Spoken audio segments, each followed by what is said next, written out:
Kita ke informasi lainnya, Saudara. Tolak direlokasi. Pedagang Pasar Kutabumi, Kabupaten Tanggerang, Banten terlibat bentrok dengan sejumlah orang yang diduga preman dan anggota ormas.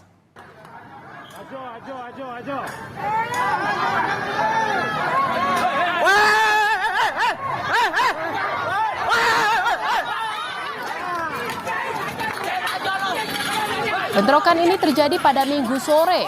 Sejumlah preman dan anggota ormas tiba-tiba menyerang sejumlah pedagang dan merusak kios dan los pasar. Selain itu, preman dan anggota ormas juga menjarah dagangan dan uang milik pedagang. Akibat bentrokan ini, 2 pedagang dilaporkan terluka parah dan segera dibawa ke rumah sakit.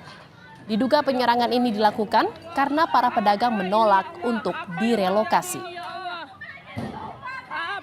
Terjadi ya Allah. Saya makan. Terus pas lagi mereka datang, saya bilang stop dulu ada apa? Mereka nggak mau mengerti, langsung main pukul aja begitu. Itu aja sih. Kalau Bapak tahu itu dari rombongan mana? Dari kelompok mana? Atribut mereka, atribut. Atribut apa? Pakaian hitam, BP apa tadi? Ormas BP apa? BPKB. BPKB. 100 lebih, 200 ada mereka. 200-an mereka. Mereka mengaku dari mana, Pak? Mereka sebenarnya nggak ngomong sih. Mereka hanya minta pengamanan pasar katanya, pengamanan pasar.